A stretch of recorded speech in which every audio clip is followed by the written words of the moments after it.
اور ہم سب لوگ اپنی زندگی میں یہ جانتے ہیں، تجربہ کر چکے ہیں، تجربے ہو رہے ہیں کہ کوئی بھی شخص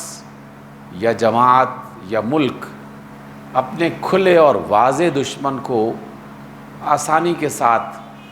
دیکھ بھی سکتا ہے اور اس کے مقابلے کے لیے اپنے آپ کو تیار بھی کر سکتا ہے،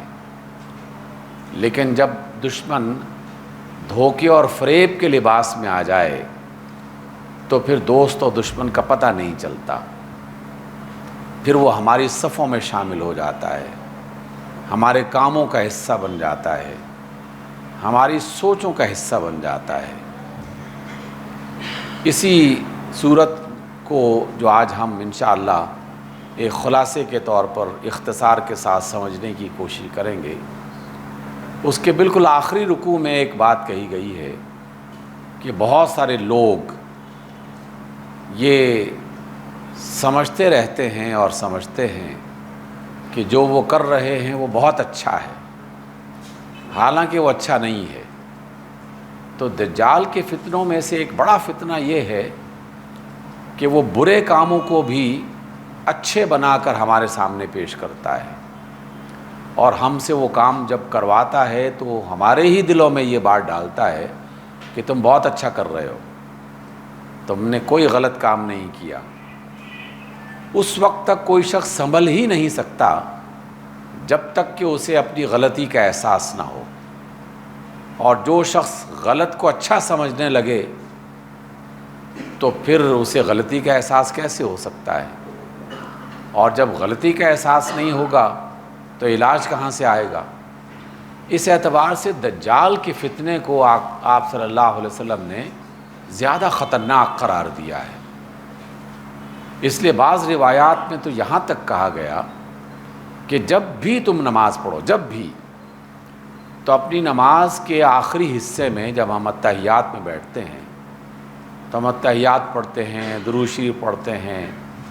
پھر پاکستان میں جو نماز سکھائی جاتی ہے عام طور پر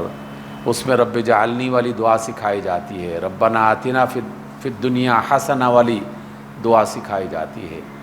لیکن مستند احادیث میں باقاعدہ اس کے ساتھ ایک دعا یہ بھی سکھائی جاتی ہے کہ اللہم انا نعوذ بک من فتنة المسیح الدجال و انا نعوذ بک من فتنة المحیا والممات۔ اے اللہ ہم زندگی اور موت کے فتنوں سے تیری پناہ چاہتے ہیں، اور مسیح دجال کے فتنوں سے تیری پناہ چاہتے ہیں۔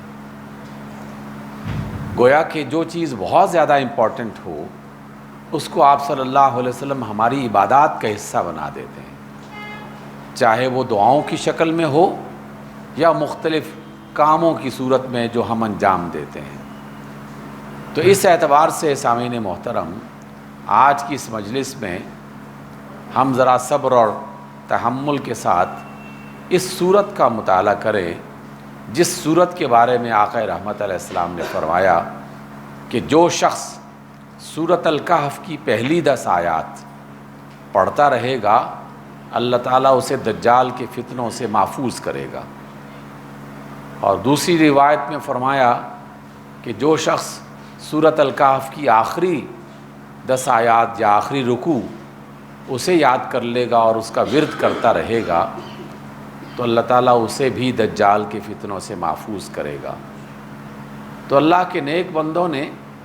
اور مصطفیٰ علیہ الصلاۃ والسلام کی امت میں سے اچھے لوگوں نے ان دونوں روایتوں کو یکجا کر کے پھر ہمیں تلقین کی کہ زیادہ اچھا ہے کہ ہم خود بھی اور اپنے بچوں کو بھی سورۃ الکہف کی پہلی 10 آیات بھی یاد کروا دیں اور آخری 10 آیات بھی یاد کروا دیں، تو کم از کم ایک عمل ایسا بتا دیا جائے جو ہر خاص و عام کے لیے مشترک ہو جائے۔ اور یہ عجیب بات ہے کہ زندگی کے بیشتر معاملات میں اللہ تعالیٰ کا بھی یہی قانون استعمال ہوتا ہے۔ جیسے میں نے اپنے بارہا دوستوں سے بارہا یہ بات کہی، کسی بڑے سے بڑے سائنسدان کے ساتھ مل کر جب کبھی کھانے کا موقع ملا تو میں اس نقطہ نظر سے سوچتا ہوں کہ اللہ تعالیٰ نے اس کو مرتبے کے اعتبار سے تو بہت بڑا بنایا ہے، لیکن بنیادی ضرورت کے اعتبار سے ہم ہی جیسا بنایا ہے۔ تو جس طرح اللہ کے نظام میں کچھ باتیں ایسی ہیں جو سب کے لیے مشترک ہیں، بالکل اسی طریقے سے اللہ کی عبادات میں بھی کچھ عبادات کے انداز ایسے ہیں جو سب کے لیے مشترک ہیں۔ جب کہا کہ آؤ نماز کی طرف، تو ہر خاص و عام سے کہا کہ آؤ نماز کی طرف، اور جب کہا کہ آؤ کامیابی کی طرف اور نماز کی طرف، اور رکوع کرنے والوں کے ساتھ رکوع کرو، سجدہ کرنے والوں کے ساتھ سجدہ کرو، تو اس میں کسی امیر غریب چھوٹے بڑے میں فرق نہیں رکھا گیا۔ گویا کہ عبادات میں بھی کچھ کام ایسے ہیں جو سب کے لیے مشترک ہیں۔ آپ نے بارہا یہ دیکھا ہوگا، ہم نے بارہا یہ نہ صرف دیکھا بلکہ اس تجربے سے گزرے، جب بھی کبھی صفا اور مروہ کے درمیان اللہ تعالیٰ نے دوڑنے کی توفیق دی تو ایک خیال یہ بھی ذہن میں آیا کہ دیکھو اللہ تعالیٰ اپنے نیک بندوں کے اعمال کو کس قدر فضیلت عطا کر دیتا ہے کہ ایک عورت اس پہاڑی سے لے کر اس پہاڑی تک چلی تھی، درمیان میں چند میٹر کا فاصلہ اس نے دوڑ کے کیا تھا پورا، تو اللہ تعالیٰ نے تمام بادشاہوں کو اور تمام عظیم الشان اور بڑے بڑے لوگوں کو، امیروں غریبوں سے یہ کہا کہ تم بھی ان دونوں پہاڑیوں کے درمیان میری اس بندی کی طرح دوڑو، جہاں چلنا ہے وہاں آہستہ چلو، جہاں دوڑنا ہے وہاں دوڑ کے چلو۔ تو یہ بات پہلے نقطے کے طور پر ہمیں یاد رکھنی چاہیے کہ ہمارا رب جسے ہم اللہ تسلیم کرتے ہیں، اپنا الہ مانتے ہیں، خالق اور مالک مانتے ہیں، تو اپنی عبادات میں اللہ تعالیٰ نے ہمیں کچھ باتیں ایسی بتا رکھی ہیں جو سب کے لیے مشترک ہیں۔ لیکن اللہ کی زمین پر چونکہ سارے انسان عقلی اعتبار سے ایک جیسے نہیں ہیں، فہم و فراست کے اعتبار سے، وزڈم کے اعتبار سے، دانائی کے اعتبار سے سب ایک جیسے نہیں ہیں، تو جس کے پاس زیادہ علم ہے، جس کے پاس زیادہ مواقع ہیں، جو زیادہ بہتر انداز میں سوچ سکتا ہے، تو اسے زیادہ سوچنا ہے، اسے زیادہ غور کرنا ہے۔ آقا رحمت علیہ السلام کا یہ فرمان بھی ہمیشہ بہت ہی زیادہ حوصلہ عطا کرتا ہے، مجھے بھی اور آپ کو بھی یقیناً کرتا ہوگا۔ آپ علیہ السلام نے فرمایا کہ لوگوں، اللہ کی طرف سے اور اس کے رسول کی طرف سے تمہیں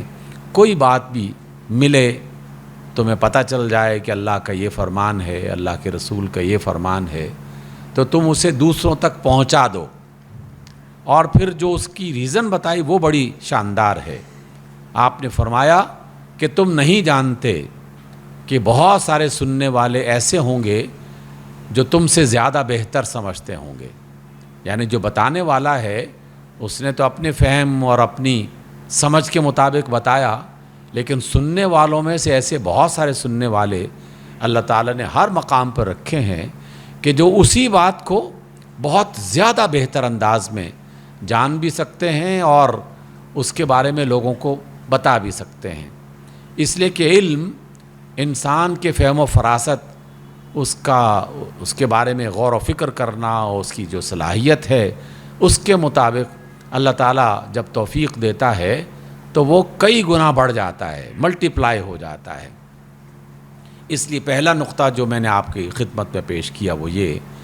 کہ پہلی تعلیم تو یہی ہے دجال کے فتنوں سے محفوظ ہونے کے لیے کہ پہلی 10 آیتیں سورہ کہف کی اور آخری 10 آیتیں سورۃ الکہف کی یاد کر لی جائیں، اور جب بھی موقع ملے ان آیات کی تلاوت کر لی جائے۔ لیکن جہاں کہیں ان آیات اور اس سورت کے بارے میں سوچنے سمجھنے کا موقع ملے تو لازماً اس کے بارے میں اپنے آپ کو تیار کرنا چاہیے، اس لیے کہ اللہ تعالیٰ نے اپنے رسول کے ذریعے سے دجال کے فتنوں سے محفوظ رکھنے کے لیے اور کرنے کے لیے آخر اس سورت کا انتخاب کیوں کیا؟ آیات تو ساری اللہ کی آیات ہیں، سارے ہی کلمات اللہ کے ہیں، سارا ہی قرآن اللہ کا کلام ہے، لیکن بطور خاص اس سورت کا انتخاب کیوں کیا؟ تو سوچنے والوں نے اس بات پر غور کیا اور کہا کہ اللہ نے اس صورت میں کچھ ایسے کردار پیش کیے ہیں کہ جن کرداروں کو اگر جان لیا جائے، اس کے بارے میں علم حاصل کر لیا جائے تو انسان دجال کے فتنوں سے زیادہ بہتر انداز میں بچ سکتا ہے، کیونکہ یہ کردار ہماری زندگی میں واضح ہوں گے، ظاہر ہوں گے، جیسے قدیم زمانے میں ظاہر ہوئے تھے۔ رسول اللہ صلی اللہ علیہ وسلم کی بعثت سے پہلے یہ واقعات ہو چکے جن کا تذکرہ سورۃ الکہف میں کیا گیا ہے، لیکن اللہ کے رسول کے ذریعے سے ہمیں یہ واقعات اس لیے بتائے گئے کہ یہ کردار دوبارہ تمہاری زندگی میں نمایاں ہو سکتا ہے، تو تمہیں پھر کیا کرنا چاہیے؟ تمہیں وہ کرنا چاہیے جو اس وقت اللہ تعالیٰ کی طرف سے تعلیم دی گئی تھی، ٹھیک ہے؟ اب اس کے لیے اپنے آپ کو ہم نے تیار کرنا ہے، ایک ایک واقعے کو ہم مختصر انداز میں سیکھتے ہیں اور اس کے اندر جو حکمت اور دانائی ہے وہ جاننے کی کوشش کرتے ہیں۔ اس سے پہلے کہ میں واقعات کا تذکرہ کروں، اس سورت کی پہلی آیت اس کو لازماً ہمیں پڑھنا چاہیے۔ اللہ رب العزت فرماتے ہیں اعوذ باللہ من الشیطان الرجیم الحمد للہ الذی انزل علی عبدہ الکتاب ولم یجعل لہ عوجا۔ سب تعریف اس اللہ کے لیے ہے، اس ذات کے لیے ہے جس نے اپنے بندے پر کتاب کو نازل کیا، اور یہ کتاب ایسی ہے کہ جس میں ذرا سی بھی خرابی، ٹیڑھ پن، کمی کمزوری نہیں پائی جاتی۔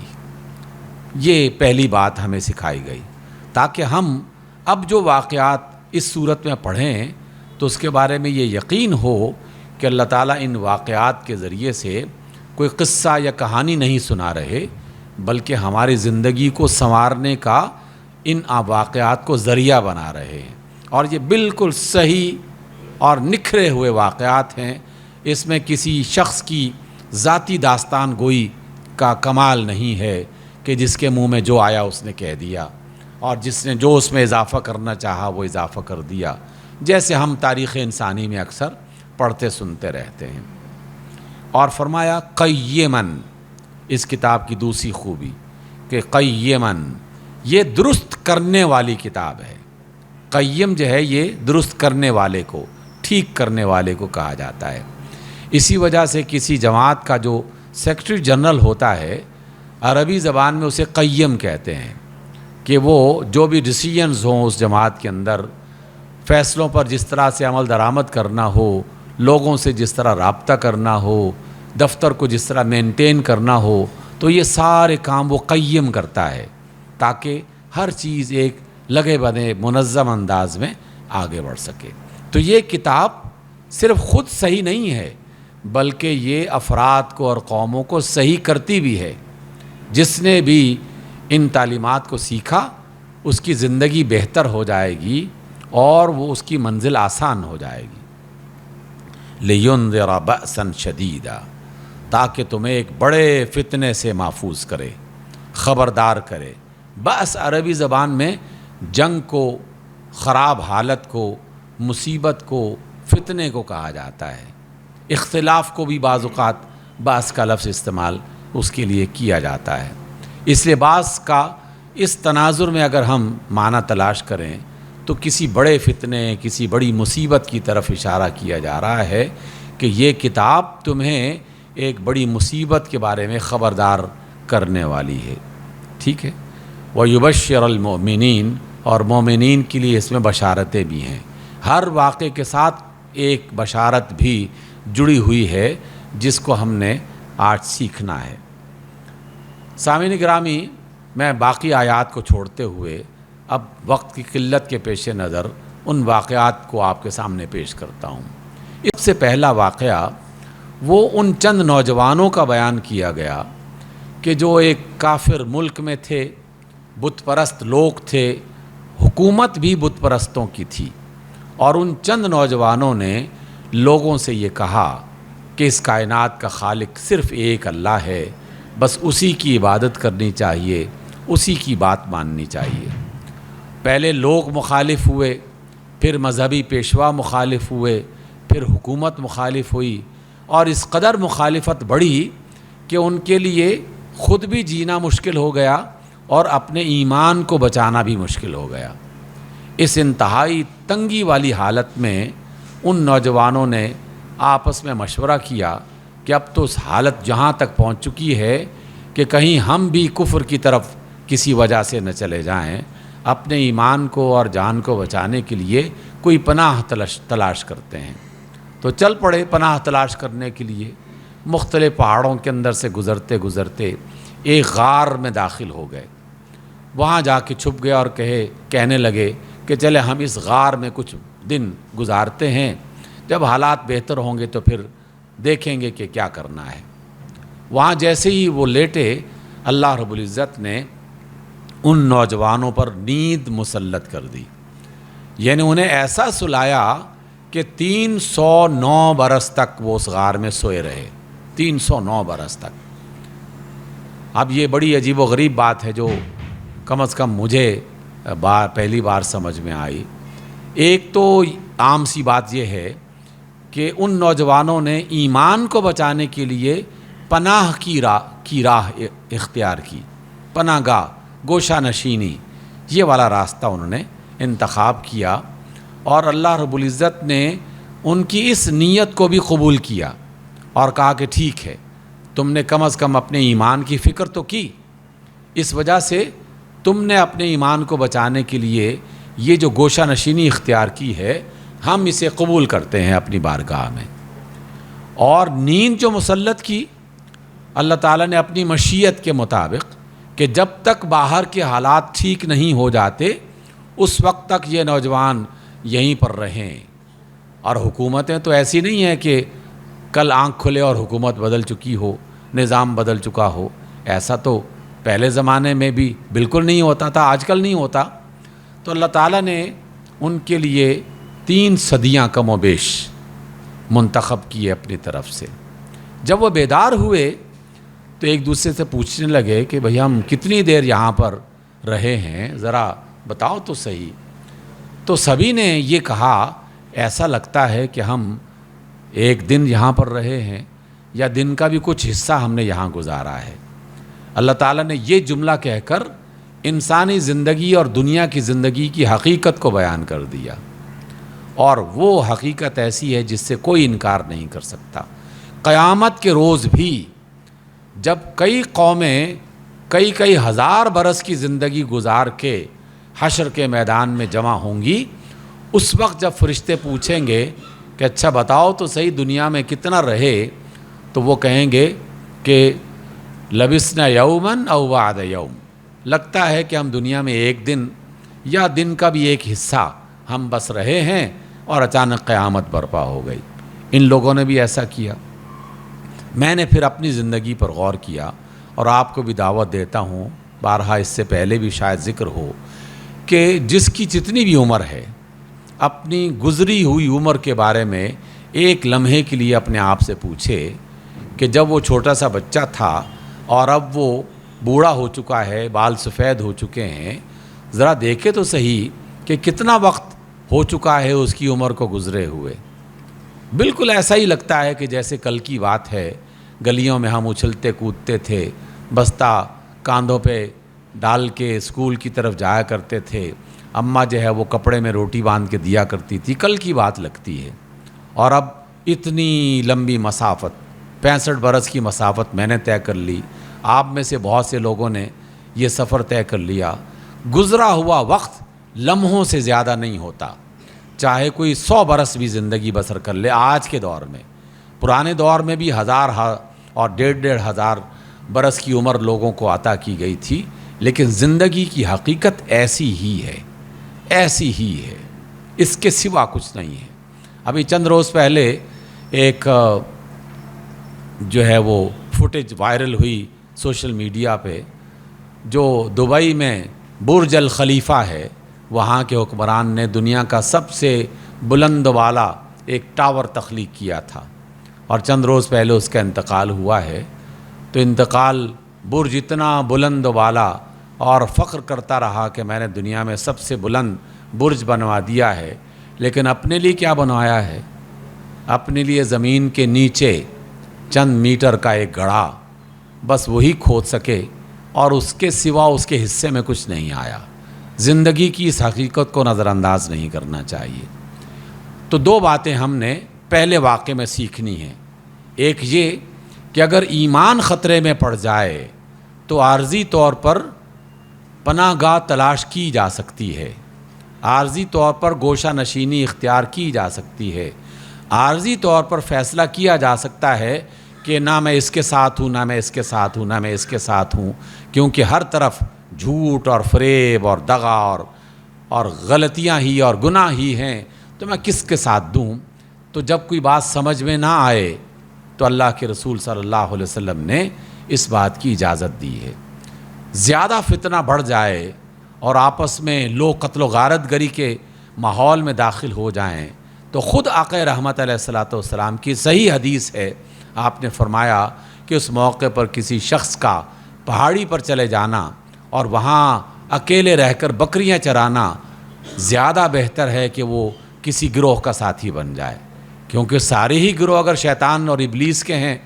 تو پھر کسی بھی گروہ میں شامل ہوا جائے گا تو نتیجہ ایک ہی ہوگا. اس اعتبار سے کبھی ایسا ہو سکتا ہے. جب میں نے ان آیات کو بر صغیر کی اور عالم اسلام کی زندگی پر غور کر کے اس کا جائزہ لیا تو مجھے بالکل واضح نظر آنے لگا کہ انگریز کم و بیش 2 صدیاں اس علاقے پر قابض رہے، اور وہ 2 صدیاں گزرے ہوئے کم و بیش 70 برس اور گزر چکے ہیں. گویا کہ 3 صدیاں ہونے کو ہیں، 3 صدیاں ہونے کو ہیں. اور ان صدیوں میں بر صغیر کے مسلمانوں نے، افریقہ کے مسلمانوں نے، روس کے مسلمانوں نے کیا طریقہ کار اختیار کیا. ان کا طریقہ کار اصحاب کہف والا تھا. چھوٹی چھوٹی مسجدیں بنا دی گئیں، مسجدوں میں 2 4 بندے بیٹھ گئے. ایک عالم نے انہیں قرآن حفظ کروانا شروع کر دیا، دوسرے نے حدیث یاد کروانا شروع کر دی، تیسرے نے فقہی مسائل بتانا شروع کر دیے. اور جہاں جان کا خطرہ تھا وہاں زمین کے نیچے تہہ خانے کھود کر وہ یہ کام کرتے رہے. میں نے پہلے بھی آپ کی مجلس میں ایک بار ذکر کیا تھا کہ میں تاشقند اور سمرقند اور بخارا کے ان علاقوں میں گیا ہوں جہاں کے لوگوں نے بتایا کہ یہ جو آپ کو حفاظ کرام نظر آ رہے ہیں یہ آسانی سے پیدا نہیں ہوئے. ان کو حافظ بننے کے لیے ہمیں کئی انسانوں کی جان قربان کرنا پڑی ہے. ہم چھپ کر اپنے اپنے گھروں میں تہہ خانے بنا کر اور لالٹین کی روشنی میں پہرے داروں کی صورت میں ہم چھپ کر قرآن حفظ کیا کرتے تھے. اور جب کبھی حکومت کو پتہ چلتا کہ یہاں قرآن یاد کرنے کے لیے کچھ لوگ جمع ہیں تو سب کو پکڑ کے جا کے ان کو قتل کر دیا کرتے تھے. کوئی عدالت نہیں، کوئی مقدمہ نہیں، کوئی سنوائی نہیں. کہتے ہیں کہ ہزارہا انسان قتل کیے گئے ہیں. لیکن جب اللہ تعالیٰ نے اس رات کو دن میں بدلنے کا فیصلہ فرمایا اور رشیا کی وہ طاقت کمزور ہوئی تو ہزاروں حفاظ کرام مسجدوں میں اچانک برآمد ہو گئے. اور سب کی کم و بیش تلاوت ہمارے علماء کی تلاوت سے زیادہ اچھی تھی، بہترین تلاوت کرنے والے. تو اللہ تعالیٰ کی طرف سے اس بات کی اجازت ہے. لیکن ہم جب اس بات کو پڑھتے ہیں تو یہ بات جزوی طور پر، وقتی طور پر بعض حالات کے پیش نظر اختیار کی جا سکتی ہے یہ صورتحال. اللہ نے اس کے بعد دوسرا واقعہ بیان کیا. دوسرا واقعہ کیا ہے؟ اللہ نے فرمایا کہ اے محمد، اے میرے نبی صلی اللہ علیہ وسلم، آپ ان سننے والوں کو، پڑھنے والوں کو بتائیے کہ 2 آدمیوں کا قصہ کیا تھا. 2 آدمی تھے اور ان میں سے ایک آدمی ایسا تھا کہ جسے اللہ تعالیٰ نے بے شمار زمینیں، مال و متاع، باغات، کھیت کھلیان عطا کر رکھے تھے. مالدار آدمی. اور ایسی زمینوں کے اندر سے اللہ تعالیٰ نے دریا جاری کر دیے تھے اس کے لیے. چاروں طرف کھجور کے باغات، انگور کی بیلیں، درمیان میں کھیت جس میں ہر طرح کا اناج، مختلف قسم کے پھل. لیکن یہ مالدار آدمی اللہ کا ناشکرا تھا اور اپنے باغات میں، زمینوں میں جب کبھی داخل ہوتا تو تکبر کرتے ہوئے، غرور کرتے ہوئے داخل ہوتا اور کہتا کہ میں نہیں گمان کرتا کہ میرا یہ مال کبھی ختم ہوگا، میں اسی طرح عیاشی کرتا رہوں گا، میرے پاس یہ مال و متاع اسی طریقے سے رہے گا، اور اول تو قیامت نے آنا ہی نہیں ہے۔ یہ ایسے خامخواہ لوگوں کو بہکایا جا رہا ہے، لیکن اگر کسی وجہ سے قیامت آ بھی گئی تو مرنے کے بعد بھی ہم اسی طرح عیاشی کریں گے۔ اس کی اس بات کو اس کے ایک دوسرے ساتھی نے سنا اور اس سے کہا کہ دیکھو، مال کے اعتبار سے میں تم سے بہت تھوڑا مال رکھتا ہوں، میرے پاس نہ افرادی طاقت ہے زیادہ، نہ مالی طاقت ہے زیادہ، تھوڑی سی زمین ہے، تھوڑا سا مال ہے، لیکن میں تمہیں سمجھا رہا ہوں کہ اپنی زمینوں میں غرور اور تکبر کرتے ہوئے داخل مت ہوا کرو۔ تمہیں تو چاہیے کہ جب کبھی اپنے ان علاقوں میں داخل ہو تو کہو کہ الحمدللہ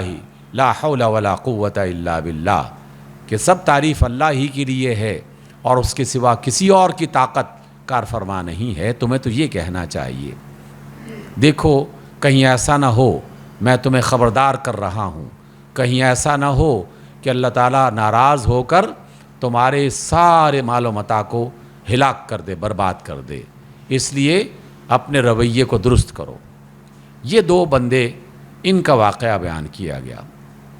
سامعین گرامی، یہاں پوری توجہ کے ساتھ اور میں پورے اعتماد کے ساتھ یہ بات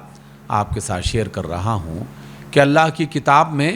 جب بھی کسی شخص یا کسی قوم کا واقعہ بیان کیا جاتا ہے، وہ واقعہ صرف ایک شخص کا یا ایک قوم کا نہیں ہوتا، وہ واقعہ در حقیقت کسی نہ کسی کردار کو نمایاں کرنے کا ذریعہ ہوتا ہے۔ حقیقت میں دو کردار پیش کیے گئے، ایک مالدار، زر و جواہر کا مالک، مال و دولت کا مالک، لیکن متکبر، غرور میں مبتلا، اللہ کا باغی، اللہ کا انکار کرنے والا یا اللہ تعالیٰ کی نافرمانی کرنے والا۔ ایک کردار یہ ہے، اور دوسرا کردار بظاہر غریب لیکن اپنے اللہ کی پہچان رکھنے والا، اس کا شکر ادا کرنے والا، اس کے صحیح راستے پر چلنے والا۔ یہ دو کردار آج موجود ہیں ہماری اس دھرتی پر، پاکستان میں بطور خاص اور بطور عمومی دنیا میں جو مسلم ممالک ہیں ان میں یہ دو کردار بالکل واضح اور نمایاں انداز میں دیکھے جا سکتے ہیں، اور حقیقت میں ان دونوں کا ہی موازنہ اللہ تعالیٰ نے اپنے دوسرے اس واقعے میں سورہ کہف میں بیان کیا ہے۔ ہمیں کیا سکھایا کہ دیکھو، مال و دولت میں اور اللہ تعالیٰ کی نافرمانی میں جو شخص بھی گر گیا اس کا انجام کیا ہوا۔ وہ جو مالدار آدمی متکبر اور مغرور تھا، اس نے ایک بار اپنے ساتھیوں سے کہا کہ اب ہماری فصل تیار ہو چکی ہے، پھل پک چکے ہیں، کل اس طرح کرنا ہے کہ منہ اندھیرے اپنے گھروں سے نکلنا ہے اور اپنی زمینوں پہ جا کے سارے پھل جمع کر لینے ہیں، فقیروں کو، ندیدوں کو پتہ نہ چلے، ایسے مانگنے کے لیے آ جاتے ہیں، ہم انہیں اپنے مال میں سے دینا نہیں چاہتے۔ یہ سوچ کر انہوں نے صبح کے وقت، ابھی اندھیرا ہی تھا، اپنی زمینوں کی طرف چلنا شروع ہو گئے۔ جیسے جیسے وہ اپنی زمین میں داخل ہوتے گئے، حیران ہوتے چلے گئے کہ نہ باغات، نہ کھیت کھلیان، ہر چیز بھسم ہو کے ہلاک ہو چکی تھی۔ اللہ نے فرمایا کہ ہم نے اسی رات ایک آندھی بھیجی تھی، جس آندھی میں آگ بھی تھی، اور اس آگ نے ان کے سارے کھیتوں کو اور باغات کو جلا کے خاک کر دیا۔ وہ آپس میں ایک دوسرے سے پہلے تو پوچھنے لگے کہ کہیں ہم راستہ تو نہیں بھول گئے، یہ تو ہماری زمین نہیں لگتی، لیکن جب انہیں اندازہ ہو گیا کہ ہاں زمین تو یہی ہے، پھر وہ افسوس کرنے لگے اور کہنے لگے کہ ہاں، کاش کہ ہم نے اس بندے کی بات کو مان لیا ہوتا اور اپنے اللہ کو پہچان لیا ہوتا، ہم تو مارے گئے، ہم تو لوٹے گئے، ہر چیز برباد ہو گئی۔ سامعین گرامی، حکمت کی بات ہمیں کیا سیکھنی ہے؟ آج کے دور میں نے جیسے کہا، بالکل نمایاں طور پر دو کردار ہمارے سامنے موجود ہیں، اور اس پہلے کردار میں جو ایک مالدار اور اللہ کا باغی، اللہ کا نافرمان، یہ ایک ایسا کردار ہے جس میں امت اسلامیہ کے سیاسی لیڈرز، مذہبی پیشوا، اداروں کے سربراہ سب کے سب شامل ہیں. الا ماشاء اللہ کوئی ایک اکا دکا آپ کو ایسا بندہ نظر آ جائے گا کہ جس کے پاس مال کم بھی ہے اور وہ اللہ کے راستے پر، شکر گزاری کے راستے پر چل رہا ہے.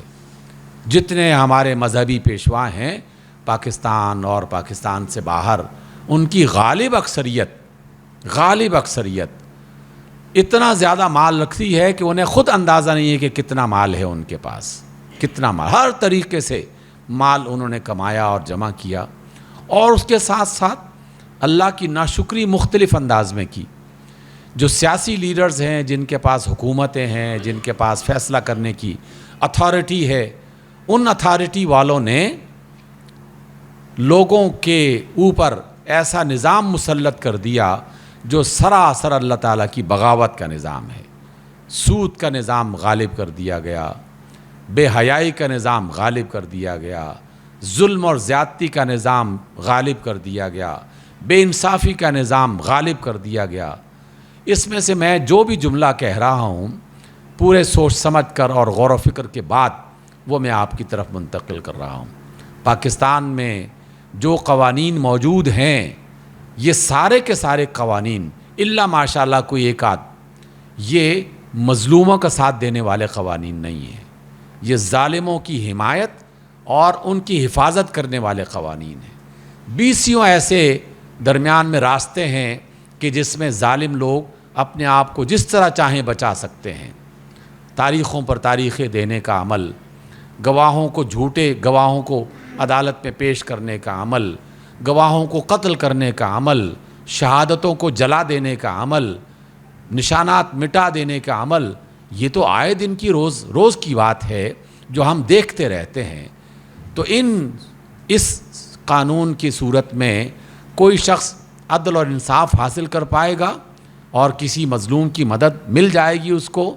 اس کا امکان بہت کم ہے. زیادہ تر لوگ جو ظالم اور بڑے ہیں وہ اس سے بچنے کے 100 راستے تلاش کر لیتے ہیں. معیشت، ہم میں سے ہر شخص جو مقروض ہے اور مسلسل مقروض ہو رہا ہے، یہ اس نظام کی وجہ سے ہے جو اللہ تعالیٰ کی بغاوت میں بنایا گیا. اور وہ نظام ایسا ہے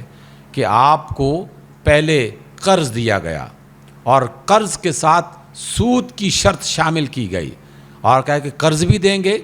اور سود پر دیں گے، اور اتنا زیادہ سود آپ کو لازماً ادا کرنا پڑے گا. پہلے چند سالوں میں تو قرض لے لیا گیا اور کہا کہ ہم سود اتار دیں گے، لیکن سود نے تو کبھی اترنا نہیں ہوتا. وہ تو آپ 1000 کے 2000 بھی جمع کروا دیں تو اس نے 3000 پھر بھی باقی رہنا ہے.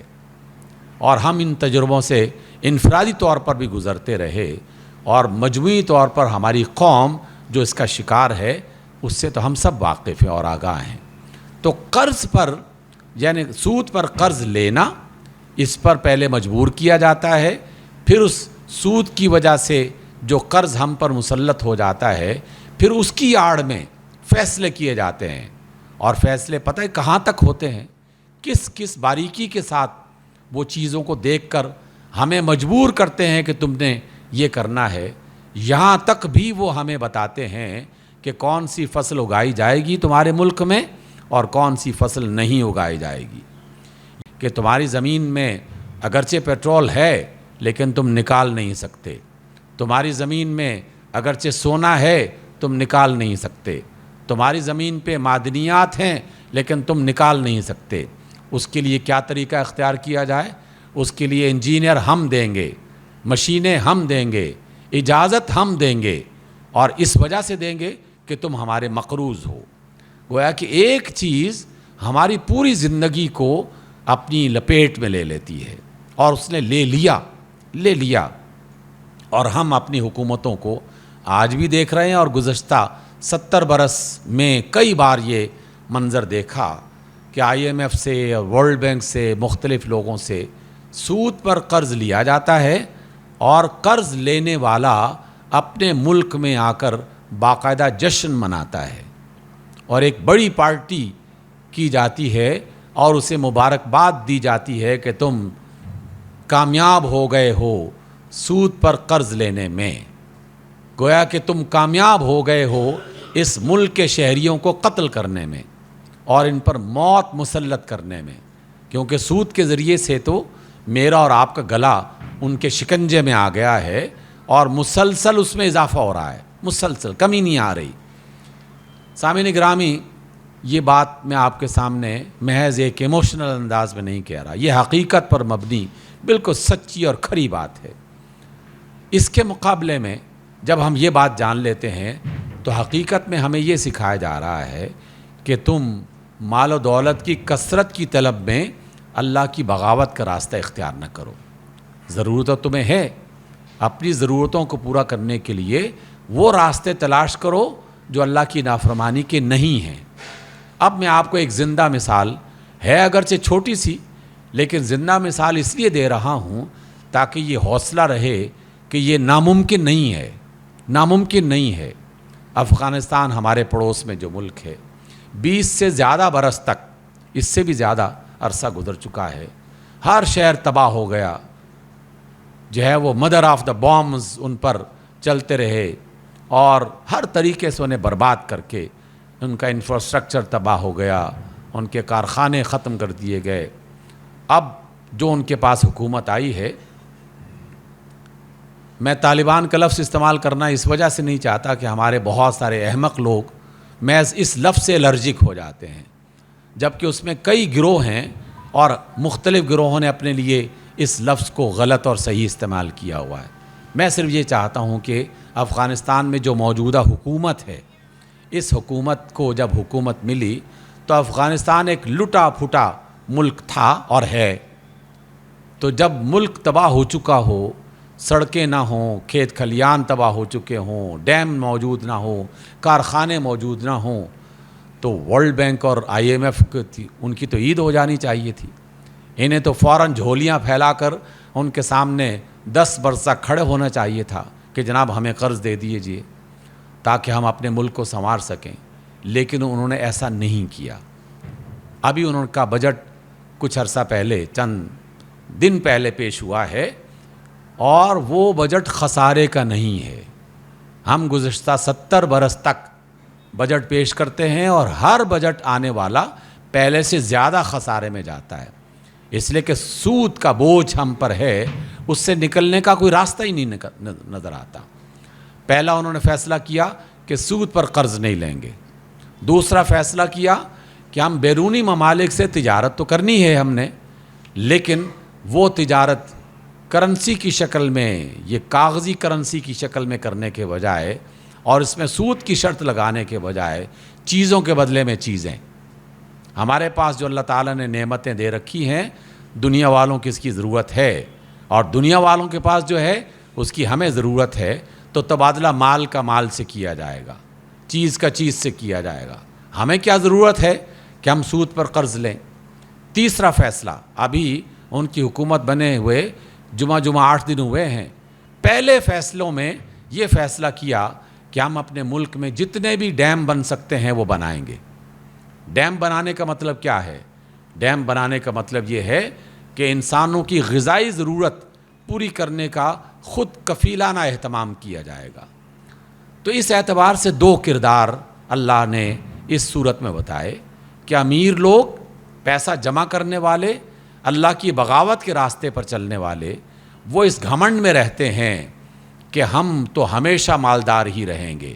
اور غریب لوگ وہ انہیں سمجھاتے رہتے ہیں، لیکن عمومی طور پر عوام ان امیروں کے ساتھ رہتے ہیں. آئیے میں آپ سے ایک چھوٹا سا سوال پوچھ لوں. آپ اپنی قومی اسمبلی، صوبائی اسمبلیاں، سینٹ، مختلف اداروں کے بڑے بڑے سربراہ، ان سب پر غیر جانبدار ہو کر، کسی سیاسی جماعت سے آپ کا کوئی تعلق نہ ہو، اگر ہو بھی تو نظر انداز کر دیں، صرف یہ دیکھیں کہ ان میں سے غالب اکثریت کیا امیر لوگوں کی ہے یا ان میں کوئی غریب بھی پایا جاتا ہے. آپ کو کہیں غریب نہیں ملے گا. اور جو امیر لوگ ہیں، کیا وہ امیر اللہ کے راستے پر چلنے والے اور صراط مستقیم کو پسند کرنے والے ہیں؟ تو پتہ چلے گا کہ ایسا نہیں ہے. ہر اعتبار سے اللہ اور اس کے رسول کی بغاوت انسانوں پر ظلم یہ بھی اللہ کی بغاوت ہے۔ ابھی چند روز پہلے میں نے پاکستان کے ایک ریٹائرڈ جنرل کا بیان سنا، باقاعدہ اس نے وہ لکھا اور وہ موجود ہے یوٹیوب پہ، آپ کو دکھائی دے گا اور سنائی دے سکتا ہے۔ اگر یہ غلط ہے تو حکومت پاکستان کو اور سپریم کورٹ کو اس جنرل کو پکڑ لینا چاہیے، اور اگر وہ غلط نہیں ہے تو ہمیں پریشان ہونا چاہیے۔ یہ جو آج 4 روپے اور اتنے پیسے بجلی کا ریٹ بڑھا ہے تو یہ اس وزیر کی وجہ سے بڑھا ہے جس وزیر نے آتے ساتھ ہی 3 اعلان کیے وزارت بجلی اور پانی۔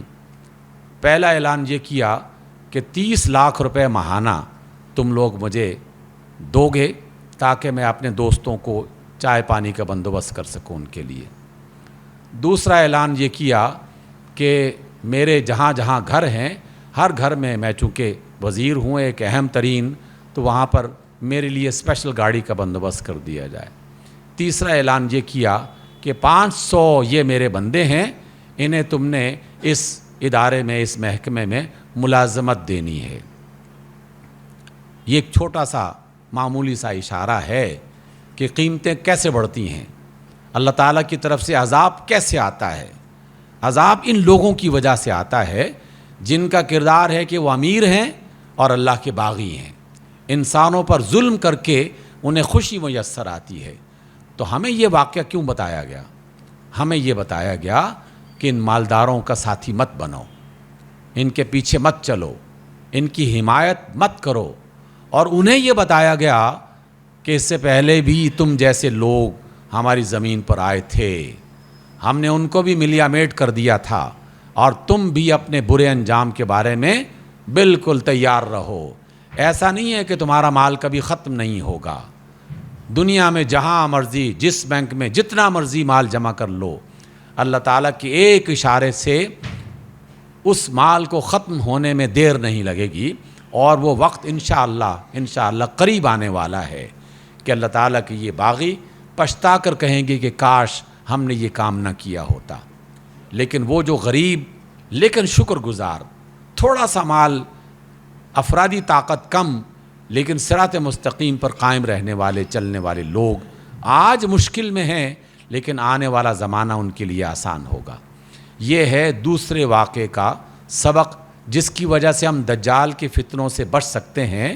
یہ سورہ کہف کا دوسرا واقعہ ہے۔ تیسرا واقعہ بڑا معروف، آپ نے کئی بار پڑھا ہوگا، ہم اس کو انتہائی اختصار کے ساتھ دہراتے ہیں۔ وہ ہے جناب موسیٰ علیہ السلام کا واقعہ۔ ایک مجلس میں سیدنا موسیٰ علیہ السلام اللہ کا پیغام سنا رہے تھے۔ جب ان کی بات ختم ہوئی تو کسی نے سوال اٹھا دیا۔ اللہ تعالیٰ کی مشیت نہ جانے کس کس طریقے سے کام آتی ہے۔ پوچھا کہ آپ اللہ کے رسول ہیں، کیا آپ سے بھی زیادہ بڑا علم رکھنے والا اس روئے زمین پر کوئی اور ہوگا؟ موسیٰ علیہ السلام کے ذہن میں یہ صحیح احادیث میں اس کا ذکر ملتا ہے۔ تو انہوں نے کہا کہ میں سب سے بڑا عالم ہوں، میرے پاس سب سے زیادہ علم ہے۔ بس ادھر سے اللہ کی وحی آ گئی اور موسیٰ علیہ السلام سے کہا کہ اچھا چلو اس دریا کے کنارے پر چلتے رہو، سفر اختیار کرو اور اپنے ساتھی کو اپنے ساتھ لے لو، اور ایک مچھلی بھون کر اپنے لیے کھانے کے طور پر رکھ لو۔ جہاں یہ 2 دریا آپس میں ملیں، جس کو عربی زبان میں اور سورہ کہف کی زبان میں مجمع البحرین کہا جاتا ہے، جہاں آپ کو وہ ملے تو وہاں میرا ایک بندہ ہوگا، اس بندے کے پاس کچھ وقت گزارنا، پھر تمہیں پتہ چلے گا کہ علم کیا ہوتا ہے اور کتنا علم ابھی موجود ہے آپ کے پاس اور کتنا مزید باقی ہے۔ موسیٰ علیہ السلام اپنے ساتھی کے ساتھ چل پڑے مجمع البحرین، اور سوڈان کے رہنے والے غالب لوگوں کا یہ خیال ہے کہ خرطوم میں جو دریائے نیل کی 2 شاخیں آپس میں آ کے ملتی ہیں اس کا نام ہی بحرین ہے۔ تو انہوں نے کہا کہ یہ یہاں ہو سکتا ہے، لیکن چلیں یہ اہم نہیں ہے، اہم ہے کہ موسیٰ علیہ السلام گئے اور اپنے ساتھی کے ساتھ سفر کرتے کرتے، اور اچانک انہوں نے کہا کہ پاؤں میں تھکن ہونے لگی ہے اور ہمیں بھوک ستانے لگی ہے، ذرا لاؤ وہ ناشتہ جو ہم نے تیار کیا تھا۔ تو اس وقت ان کے خادم نے کہا کہ جناب وہ مچھلی جو بھون کے ہم نے اپنے اس میں توشہ خانے میں رکھی ہوئی تھی وہ تو اچانک زندہ ہوئی اور عجیب و غریب طریقے سے دریا میں داخل ہو گئی۔ تو موسیٰ علیہ السلام نے کہا یہی وہ جگہ ہے جہاں اللہ کا وہ بندہ مجھے ملے گا۔ اب وہ بندہ ملتا ہے اور موسیٰ علیہ السلام نے کہا کہ مجھے اللہ کی طرف سے کہا گیا ہے کہ میں آپ کے پاس کچھ وقت گزاروں۔ اس بندے نے کہا کہ جناب ضرور تشریف لائیے، اہلاً و سہلاً، لیکن چونکہ میرے پاس جو علم ہے آپ کے پاس وہ نہیں ہے اور آپ قدم قدم پر حیران اور پریشان ہوں گے، تو ایک شرط ہے میرے ساتھ رہنے کی کہ مجھ سے سوال نہیں کرنا، میں جو بھی کروں بس دیکھتے رہو اور چپ رہو، سوال نہیں کرنا۔ اور ہم سب جانتے ہیں کہ وہ دونوں چل پڑے، موسیٰ علیہ السلام اور وہ جو ساتھی تھے اللہ تعالیٰ کے جو نیک بندہ تھا۔ بیشتر مفسرین کا ایک خیال یہ ہے کہ یہ اللہ کا بندہ اللہ تعالیٰ کو کوئی ایسا فرشتہ تھا جس فرشتے کو اللہ تعالیٰ نے انسانی شکل میں موسیٰ علیہ السلام کے پاس بھیجا تھا، کیونکہ اس فرشتے کے ذریعے سے ایسے کام کروائے گئے جو کسی شریعت میں جائز نہیں ہے، کسی شریعت میں جائز نہیں ہے۔ یہ وہ کام ہیں جو اللہ تعالیٰ اپنے فرشتوں سے کرواتا ہے، جیسے ملک الموت، موت کا فرشتہ، اور ہم بس پوچھتے ہی رہ جاتے ہیں کہ یہ بچہ تو ابھی چند روز پہلے پیدا ہوا تھا، یہ کیوں مر گیا؟ یہ نوجوان تو ہٹا کٹا تھا، کوئی مرض بھی نہیں تھا، اس کا انتقال کیوں ہو گیا؟ اور یہ بوڑھا آدمی 100 برس سے زیادہ عمر ہو گئی ہے، یہ کیوں نہیں مر رہا؟ تو ہم اپنے ذہن کے مطابق سوالات اٹھاتے ہیں، اور اللہ کا فرشتہ اللہ کے حکم سے وہ فیصلے کرتا ہے کہ کس کو مارنا ہے اور کس کو زندگی عطا کرنی ہے۔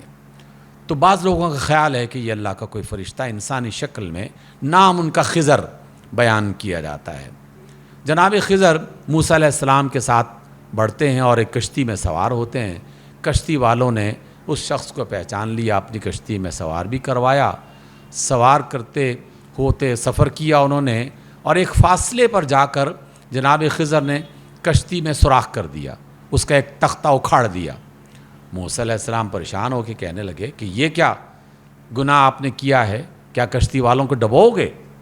اس کی تو اجازت شریعت نہیں دیتی، آپ نے ایسا کام کیوں کیا؟ تو جناب خضر کہتے ہیں میں نے آپ سے نہیں کہا تھا کہ سوال نہیں کرنا، بس چپکے سے میرے ساتھ رہو۔ انہوں نے کہا کہ اچھا اب نہیں کرتا۔ کچھ دور مزید گئے، ایک چھوٹا سا بچہ کھیل رہا تھا، تو جناب خضر نے اس بچے کو قتل کر دیا۔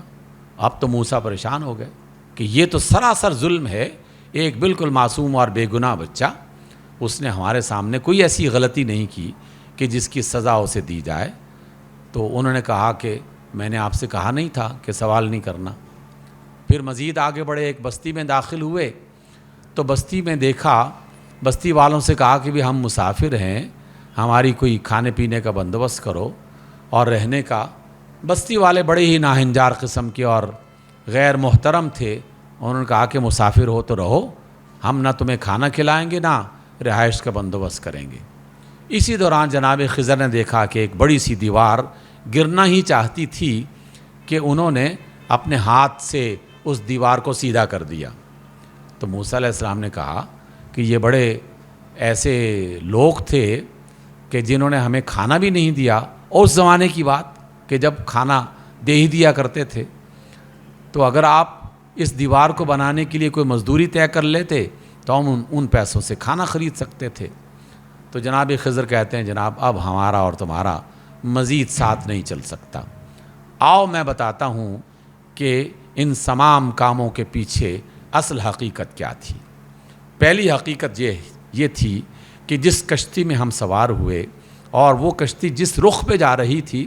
وہاں ایک ظالم بادشاہ ہر آنے والی کشتی پر قبضہ کر لیتا اور وہاں کے مالک کو بھگا دیتا اور کشتی اس کے قبضے میں چلی جاتی۔ تو میں نے اس کشتی کو عیبدار کر دیا تاکہ بادشاہ دیکھے اور کہے کہ ہمیں یہ عیب والی کشتی نہیں چاہیے، ہمیں تو صحیح سلامت کشتی چاہیے۔ یہ کشتی لے کے کہیں چلا جائے گا اور مرمت کروا کے پھر اپنے کام میں لے آئے گا۔ جہاں تک یہ بچہ ہے تو میرے رب نے اللہ تعالیٰ کی طرف سے مجھے بتایا گیا تھا کہ یہ بچہ اپنے والدین کے لیے مصیبت بن جائے گا، جب بڑا ہوگا تو اپنے والدین کے لیے مصیبت بن جائے گا۔ تو اس بچے کے والدین کو آنے والی مصیبت سے بچانے کے لیے ہم نے اس بچے کو ختم کیا، اللہ کے حکم پر کیا۔ ایک نقطہ سمجھ لینا چاہیے اور اپنی زندگی میں کوشش کرنی چاہیے کہ اس انداز میں بھی سوچا جائے، جب بھی اللہ تعالیٰ کی عطا کردہ کوئی نعمت ہم سے چھن جائے، جب بھی اللہ تعالیٰ کی طرف سے عطا کردہ کوئی نعمت چھن جائے تو اس پر اللہ تعالیٰ کی ناشکری کرنے کے بجائے اور شکوہ کرنے کے بجائے یہ جملہ کہنا چاہیے کہ یقیناً اس میں اللہ تعالیٰ کی کوئی نہ کوئی حکمت تھی۔ ہم نہیں جانتے کہ اللہ کی حکمت کیا ہے، لیکن ہمارا رب آنے والے سارے زمانوں کے بارے میں جانتا ہے، یقیناً اس کی کوئی حکمت تھی اور ہمیں کسی بڑی مصیبت سے اللہ تعالیٰ نے اس سبب سے بچا لیا ہے۔ یہ اگر وہ انسان سوچنا شروع کر دے تو یقیناً اس کا غم ہلکا ہو جائے گا، اس کی پریشانی کم ہو جائے گی۔ جہاں تک اس دیوار کا معاملہ ہے تو وہ بھی بڑی شاندار بات، جناب خضر بتاتے ہیں کہ یہ جو دیوار گرنا چاہتی تھی، اس دیوار کے نیچے 2 یتیم بچوں کا مال چھپایا ہوا تھا، اور ان دونوں یتیموں کے جو والدین تھے وہ بڑے نیک آدمی تھے۔ ان کی نیکی کو اللہ تعالیٰ نے اس قدر قبول کیا کہ آنے والی نسل کو آنے والی مصیبت سے بچانے کے لیے اللہ تعالیٰ نے مجھے دیوار بنانے کا حکم دیا، تاکہ بچے بڑے ہوں اور ہوش مند ہو جائیں تو پھر ان کا خزانہ نکلے گا تو اپنے خزانے کو وہ استعمال کریں گے۔ یہاں بڑی خوبصورت بات ہم سب کو سمجھنی چاہیے کہ اگر والدین نیک ہیں تو اللہ تعالیٰ والدین کی نیکی کی وجہ سے ان کی نسلوں کو محفوظ کرتا ہے، ان کی نسلوں کے لیے آسانیاں پیدا کرتا ہے، آنے والے زمانے میں جو آنے والی مشکلات ہیں ان سے انہیں محفوظ کرتا ہے۔ اس لیے والدین کی نیکیاں ان کے مرنے پر ختم نہیں ہوتی، اس کا اجر جاری رہتا ہے اور اس کا سلسلہ قائم رہتا ہے۔ پہلے بھی والدین نیک تھے تو بچے کو مارا گیا تاکہ والدین کے لیے مصیبت نہ بن جائے، اور اب والدین نیک تھے تو بچوں کے مال کو محفوظ کیا گیا تاکہ آنے والے زمانے میں تنگ دست نہ ہو جائیں، پریشان نہ ہو جائیں۔ تو اللہ تعالیٰ کے ہر کام میں کوئی حکمت ہے۔ اس میں ہمیں کیا سمجھایا جا رہا ہے؟ اس میں بنیادی نقطہ یہ ہے کہ ہر کام اپنے ظاہر میں کچھ اور ہے اور حقیقت میں کچھ اور ہے۔ اس بات کو جو لوگ سمجھ جائیں تو ان کے لیے بڑے حوصلے کے راستے نکلتے ہیں۔ اس وقت جن کی دھوم ہے، جو یہ گمان کر رہے ہیں کہ جناب ساری طاقتیں ہمارے پاس، ساری دولتیں ہمارے پاس، سارے اختیارات ہمارے پاس، ہم ہی اس ملک کے حکمران ہیں، تو اس ظاہری منظر کو دیکھ کر آپ ان سے مرعوب نہ ہوں۔ نہ جانے اس کے پیچھے اللہ تعالیٰ کی مشیت کیا ہے، اللہ تعالیٰ کا ارادہ کیا ہے، کس طریقے سے وہ لوگوں کو عبرت بنانا چاہتا ہے اور کس طریقے سے وہ غریبوں اور ناداروں کو لیکن ایمان والوں کو آگے پہنچانا چاہتا ہے اور انہیں قوت اور سلطنت دینا چاہتا ہے، ہم نہیں جانتے، لیکن اللہ تعالیٰ ایسا کرتا ہے اور ابھی کیا، افغانستان میں ایسا کیا اس نے، اور اس ملک میں بھی ایسا ہونے والا ہے۔ میں قرآن مجید کو سامنے رکھ کر یہ بات پورے اعتماد کے ساتھ کہہ رہا ہوں۔ اللہ تعالیٰ نے کچھ اشارات ایسے عطا کیے ہیں کہ جس کی وجہ سے پتہ چل رہا ہے کہ وہ وقت زیادہ دور کا نہیں ہے، لیکن فی الحال ایک گرد و غبار ہے، ایک طوفان مچا ہوا ہے، پریشانی ہے، لیکن یہ پریشانی اور گرد و غبار زیادہ دیر تک قائم نہیں رہنے والا۔ شرط صرف ایک ہے کہ مال کم ہے، کوئی حرج نہیں، افرادی طاقت کم ہے، کوئی حرج نہیں، بس یہ دیکھو کہ کیا میں صراط مستقیم پر چل رہا ہوں یا نہیں چل رہا۔ اگر صراط مستقیم پہ میں چل رہا ہوں تو ہمارا رب نہ اندھا ہے نہ بہرا، نہ اس کی طاقتیں کم پڑ گئی ہیں نہ اس کے خزانے کم ہو گئے ہیں۔ وہ جب بھی فیصلہ کرے گا ایمان والوں کے حق میں کرے گا۔ اس لیے اس تیسرے واقعے میں ہمیں یہ حوصلہ حاصل کرنا ہے کہ واقعات کو اور حالات کو ظاہری انداز میں دیکھ کر کسی کامیاب یا ناکام ہونے کا فیصلہ مت کرو کہ یہ بندے کامیاب ہو گئے اور یہ ناکام ہو گئے۔ یہ فیصلے اللہ تعالیٰ نے اپنی طرف سے کرنے ہیں۔ آخری واقعہ جو ہے وہ جناب ذوالقرنین کا ہے۔ لیکن موسیٰ علیہ السلام کے واقعے میں ایک اور بڑی حکمت کی بات ہے، اور وہ یہ ہے کہ موسیٰ اپنے وقت کے نبی ہیں، لیکن اللہ تعالیٰ نے اپنے نبی سے کہا کہ جو علم ہم نے آپ کو دیا ہے اس سے بھی بہت زیادہ علم ہم نے بہت سوں کو دے رکھا ہے، اور موسیٰ علیہ السلام کو سفر کرنے کا حکم دیا۔ گویا کہ مصطفیٰ علیہ السلام کی امت سے کہا جا رہا ہے کہ اپنے سے زیادہ علم جہاں بھی موجود ہے، یورپ میں ہے، چائنا میں ہے، روس میں ہے، آسٹریلیا میں ہے، جرمنی میں ہے، اس کے لیے سفر کرو اور زیادہ علم رکھنے والوں سے سیکھو، اور ان سے سیکھ کر اپنے علاقے میں آ کر خود کفیل بن جاؤ۔ اور میں یہ بات اپنے یونیورسٹی کے نوجوانوں سے اکثر کہتا رہتا ہوں اور آئندہ بھی کہتا رہوں گا کہ وہ وقت ہماری کامیابی کا اصل وقت ہوگا کہ جب ہم مشینیں باہر سے امپورٹ نہیں کریں گے، انجینئرز باہر سے امپورٹ نہیں کریں گے، منصوبے باہر سے امپورٹ نہیں کریں گے، مال و دولت باہر سے قرض کے طور پر نہیں لیں گے، بلکہ ہر مصیبت کا علاج اپنے نوجوانوں کے ذریعے سے، اپنے ماہرین کے ذریعے سے، اپنے اللہ تعالیٰ کے دیے ہوئے وسائل کی بنیاد پر جب ان کو اختیار کریں گے تو پھر حالات کے سدھرنے کا امکان ہے۔ جب تک ادھار پر چلتے رہو گے، قرض پر چلتے رہو گے تو سود کے چنگل سے نہیں نکل سکتے۔ اور آخری واقعہ جو ہے وہ جناب ذوالقرنین کا ہے۔ اللہ تعالیٰ نے اس آخری واقعے میں حقیقت میں وہ آنے والا فیوچر، آنے والا مستقبل جو انتہائی روشن اور انتہائی تابناک ہے، اس کی طرف ایک اشارہ کیا ہے۔ جناب ذوالقرنین کو اللہ تعالیٰ نے ایسی حکومت اور ایسی طاقت دی تھی کہ ان کا لشکر پہلے مشرق کی طرف چلا اور مشرق کی انتہا تک پہنچ گیا، پھر مغرب کی طرف چلا اور مغرب کی انتہا تک پہنچ گیا۔ گویا کہ روئے زمین کا مشرق اور مغرب اور شمال جنوب اس بادشاہ کی حکومت کے زیر نگیں ہو گیا۔ ایک تو یہ ہے، دوسرا یہ کہ جناب ذوالقرنین اتنا بڑا اختیار ہونے کے اور رکھنے کے باوجود جو کام بھی کرتے ہمیشہ اللہ تعالیٰ کو اپنا مددگار سمجھتے ہوئے اور اس سے دعا کرتے ہوئے، اپنے وقت کے تمام تر وسائل کو استعمال کرتے ہوئے، افرادی قوت کو استعمال کرتے ہوئے ان کے لیے کوئی نہ کوئی سہولت فراہم کر رہے تھے۔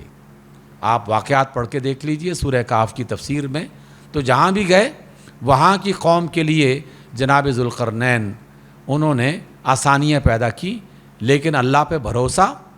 اس سے دعا اور اپنی صلاحیت اور اللہ تعالیٰ کے وسائل کو بھرپور استعمال کیا۔ یاجوج ماجوج کے سامنے جب دیوار کھڑی کی تو ایسا نہیں تھا کہ پھونک ماری اور دیوار کھڑی ہو گئی۔ پہلے اس قوم سے کہا کہ اچھا، جو تمہارے پاس طاقت ہے وہ طاقت استعمال کر کے میرے سامنے لوہا پگھلاؤ اور لوہے کی بڑی بڑی چادریں بناؤ اور وہ چادریں یہاں پر جمع کرو۔ اب یہ سارے کام نبی نہیں کر رہے، ذوالقرنین خود نہیں کر رہے، وہاں کے لوگ کر رہے ہیں، ان سے کروایا جا رہا ہے۔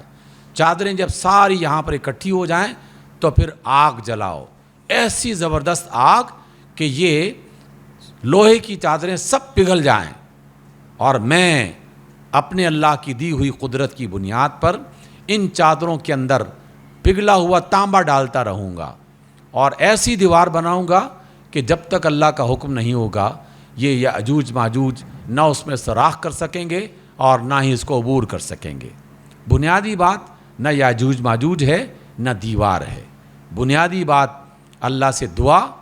اللہ تعالیٰ کی عطا کردہ وسائل کا استعمال اور افرادی قوت کو اس میں شامل کرنا، تاکہ جو لوگ اپنے آپ کو مصیبت سے بچانا چاہتے ہیں وہ خود میدان میں اتر کر پہلے یہ پیش کریں، ثابت کریں کہ ہم واقعی اپنے حالات کو بدلنا چاہتے ہیں۔ جو اپنے حالات کو خود نہیں بدلنا چاہتے تو اللہ تعالیٰ نبیوں کے ذریعے سے، کبھی دم درود کے ذریعے سے انسانوں کے حالات نہیں بدلتا، لیکن جب اللہ تعالیٰ کی طرف سے یہ بات واضح ہو جاتی ہے کہ ہاں اب میرے بندے سدھرنا بھی چاہتے ہیں اور قائم بھی رہنا چاہتے ہیں صراط مستقیم پر، تو پھر غیب سے مدد آتی ہے، پھر غیب سے مدد آتی ہے، پھر ایسی حکومتیں انہیں میسر آتی ہیں کہ مشرق اور مغرب وہ ان کے دستے نگر ہو جاتے ہیں۔ یہ ہوگا آقا رحمت علیہ الصلوۃ والسلام کی بشارت ہے یہ، جناب مسیح علیہ السلام کی آمد اور دجال کا خاتمہ اور اس سے ملتے جلتے دیگر واقعات، ہندوستان کا تباہ و برباد ہونا، شام کی فتح، اسرائیل کی تباہی، یہودیوں کا پیچھے ہٹنا، یہ سب اس کے ساتھ جڑا ہوا ہے۔ یہ سب ان واقعات کا ایک تسلسل ہے جو آنے والے وقت میں ہونے والا ہے، لیکن اس کی علامتیں ابھی سے ظاہر ہو چکی ہیں۔ بس شرط یہ ہے کہ ہم اپنی آنکھیں کھولیں اور اپنے اللہ سے دعا کریں، دعا کے ساتھ یہ توفیق طلب کریں کہ اے اللہ، ہمارے اندر جتنی بھی طاقت ہے ہمیں اس طاقت کو استعمال کرنے کی مہلت اور توفیق عطا فرما کہ ہم تیری اس امت کو، تیرے رسول کی سمت کو، تیرے بندوں کو ہم دوبارہ سے بیدار کر سکیں اور انہیں دوبارہ سے